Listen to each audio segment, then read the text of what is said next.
মাত্র ৫ টাকা ইনভেস্ট করে কিভাবে আমি ৫০০ টাকা আয় করেছি সেই বিষয়ে জানতে হলে দেখতে হবে পুরো ভিডিওটি মনোযোগ সহকারে। বিসমিল্লাহির রহমানির রহিম। হ্যালো এভরিওয়ান, আসসালামু আলাইকুম। কেমন আছেন সবাই? আশা করি আপনারা অনেক ভালো আছেন। আমিও আলহামদুলিল্লাহ আপনাদের দোয়ায় অনেক ভালো আছি। বরাবরের মতো আবারও নতুন একটা ব্লগ ভিডিও নিয়ে হাজির হয়ে গেলাম আমি সুমি, কুমিল্লা জেলা থেকে।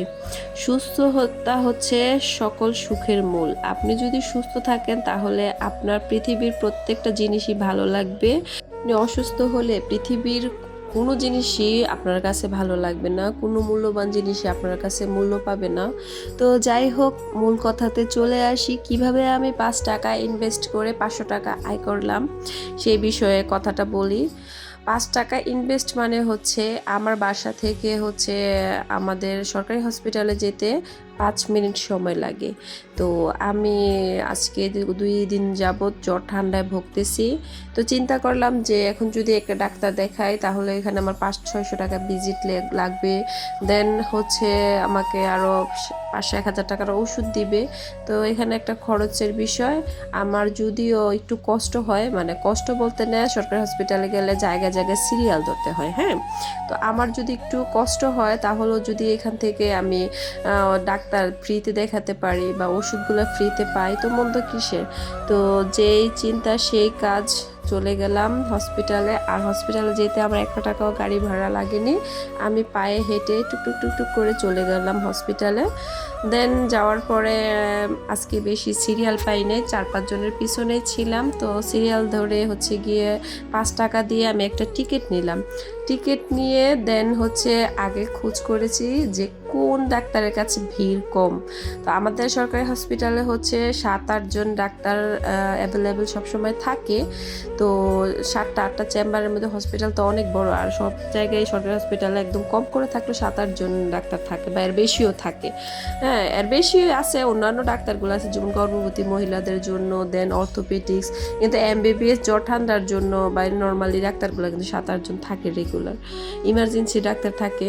তো যাই হোক, একজন ডাক্তারের এখানে দেখলাম যে ৪-৫ জন রুগী, মানে ভিড়টা একটু কম, আর অন্যান্য ডাক্তারগুলোর এখানে ভিড় একটু বেশি ছিল। তো পরে গিয়ে ওইখানে গিয়ে টিকিটটা জমা দিলাম। জমা দিয়ে ৫ মিনিট দাঁড়ায় থাকার পরে আমাকে ডাকলো। ডাকার পরে দেন জিজ্ঞাসা করলো ডাক্তার যে আমার কী কী সমস্যা। পরে আমি ঠান্ডা জ্বরের কথা বললাম। যেহেতু সিজন চেঞ্জ হচ্ছে, মানে সিজন চেঞ্জ হলে তো আমাদের বাংলাদেশের জ্বর ঠান্ডাটা একদম কমন বিষয় হয়ে গেছে, সবারই হয়, মানে একদম বিরক্ত লাগে। আমি মাঝে মাঝে বলি যে কেন যে সিজন চেঞ্জ হয়, সিজন চেঞ্জ হইয়া মানে উপহার হিসাবে আমাদের জন্য জ্বর ঠান্ডা নিয়ে আসে।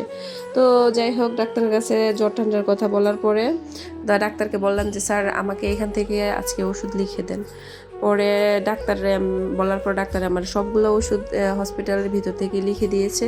আসলে ডাক্তারদের কাছে গেলে আপনি বলতে হবে মুখে ভেঙে যে স্যার আমাকে এখান থেকে এই ওষুধটা দেন, ওই ওষুধটা দেন, নয়তো বা ডাক্তাররা দিতে চায় না। তো কারণ তাদেরও এখানে একটা আছে, ওই বিষয়ে আমি নাই যাই, কারণ আমি একটু শোনা শুনছি যে সরকারি হসপিটালের বেশিরভাগ ওষুধই নাকি তারা বিক্রি করে দেয়। আসলে এটা শুনছি, কতটুকু সত্য আমি জানি না। তো যাই হোক, ওনাদেরকে যদি আপনি মুখে ভেঙে বলেন যে আমার এই ওষুধটা ওই ওষুধটা আপনারা এখান থেকে লিখে দেন, আলাদা একটা টোকেনের মধ্যে লিখে আনতে হবে, প্রেসক্রিপশনে লিখার পরও টোকেনে লিখাইতে হয়। তো যাই হোক, ওই যে ডাক্তারের কাছে গেছি উনি আবার আমাদের খুব পরিচিত ছিল। পরিচিত বলতে আমার প্রাইমারি, মানে যখন আমি প্রাইমারি স্কুলে পড়তাম তখন আমার শিক্ষক ছিল একজন দুলাল স্যার করে। তো দুলাল স্যারের ভাই উনি। তো গিয়ে উনি খুব পরিচিত, বা আমি স্যারের পরিচয় দেওয়ার কারণে উনি আমাকে চিনতে পারছে। চিনার পরে উনি আমাকে একদম অ্যান্টিবায়োটিক থেকে গ্যাস্ট্রিকের ওষুধ সহ, অ্যালার্জির ওষুধ, আয়রনের ওষুধ, অ্যান্টিবায়োটিক, গ্যাস্ট্রিক সব ওষুধ আমাকে উনি টোকেনের মধ্যে আলাদাভাবে লিখে দিয়েছে।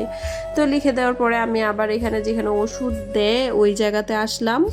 এসে তারপরে ৫-৬ জনের পিছনে পড়ছি সিরিয়ালে।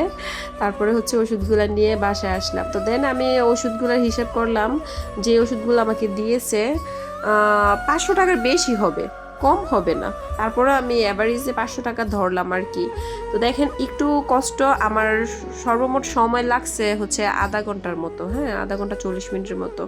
তো 40 মিনিটের ভিতরে আমি সবগুলা মানে সিরিয়াল মেনটেন করে আমি ডাক্তার দেখাইছি, দেন ওষুধ নিছি, বাসায় আসছি। তো একটু মানে হচ্ছে সিরিয়াল মেনটেন করে সরকারি হসপিটালে গিয়ে যদি আপনারা ডাক্তার দেখান, তাহলে যেই ডাক্তারটা আপনারা 500 টাকা ভিজিট দিয়ে দেখাবেন, সেম ওই ডাক্তারটা আপনারা 5 টাকা টিকিট দিয়ে দেখাতে পারবেন। আর যদি আপনারা বুদ্ধি করে ডাক্তারের কাছ থেকে ওষুধগুলো লিখায় আনতে পারেন, তাহলে আপনাদের কিন্তু 5 টাকার ভিতরে ডাক্তার দেখানো, ওষুধ, এভরিথিং সব শেষ হয়ে যাবে। মানে হচ্ছে আর কোনো বাড়তি কোনো টাকা খরচ হবে না। আর পরীক্ষা নিরীক্ষার বিষয়টা, যেটা যদি আপনার কোনো জটিল সমস্যা হয় তো অবশ্যই ওনারা পরীক্ষা দিবে। আর পরীক্ষা দিলে আপনার হসপিটালের প্রত্যেকটা সরকারি হসপিটালের ভিতরে কিন্তু আপনার ল্যাব থাকে, আর ল্যাবের ভিতরে গিয়ে আপনারা পরীক্ষাগুলো করতে পারবেন। যেমন হচ্ছে বাহিরে যদি আপনার প্রস্রাব টেস্ট হয় 120 টাকা, এখানে হচ্ছে 60 টাকা, মানে একদম অর্ধেক অর্ধেক কম। বাহিরে একটা আলট্রাসোনোগ্রাম হচ্ছে 500 টাকা, এখানে হচ্ছে 250 টাকা। হ্যাঁ, বাহিরে একটা এক্সরে নেয় 400 টাকা, এখানে হচ্ছে 200 টাকা। তো আমি কিন্তু আমার ছেলে মেয়ে অসুস্থ হলে বা আমি কোনো অসুস্থ হলে আমি বেশিরভাগ চেষ্টা করি যে সরকারি হসপিটালে ডাক্তার দেখানোর জন্য, যদি আমি আমার রোগ অনুযায়ী ওই ডাক্তারগুলো পাই, বা হচ্ছে পরীক্ষা নিরীক্ষা যেগুলো দেয় সবগুলোই আমি চেষ্টা করি হসপিটাল থেকে করানোর জন্য। আমার অনেকটাই টাকা বেঁচে যায়।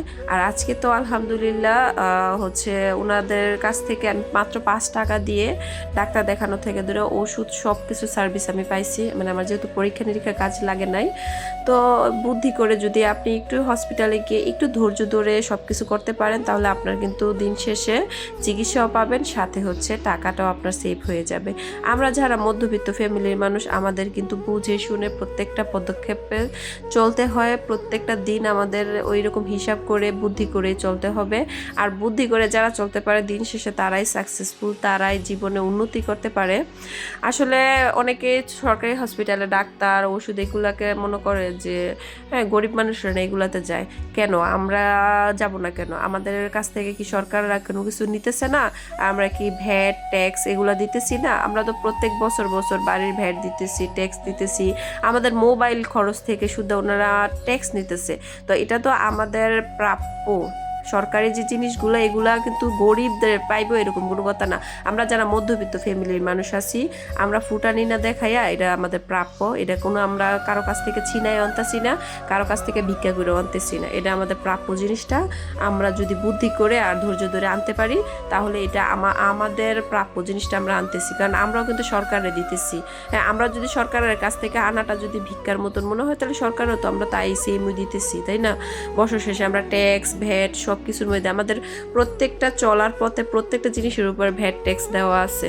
তো আমি মনে করি আপনারা যারা হচ্ছে অসুস্থ হন বা ছোটোখাটো সমস্যাগুলো নিয়ে এরকম প্রাইভেট ক্লিনিকে না গিয়ে সরকারি হসপিটালে যাবেন, তাহলে আপনারা অনেকটাই ফেসিলিটি পাবেন, টাকা পয়সাও বাঁচবে, সাথে হচ্ছে আপনারা ভালো চিকিৎসাও পাবেন, ওষুধও পাবেন। আর সরকারি ওষুধগুলো কিন্তু অনেক ভালো। যেমন গতকালকের ভিডিও এটা, আমি ওষুধগুলো খাইছি আলহামদুলিল্লাহ, আজকে আমার গায়ে জ্বর নাই, ঠান্ডা অনেকটা কমে গেছে। তারপরে আমি ওষুধগুলো সবগুলা কন্টিনিউ করব, কোর্স শেষ করব। তো যাই হোক, সব ভালো থাকবেন, সুস্থ থাকবেন। আজকে এ পর্যন্তই, আল্লাহ হাফেজ।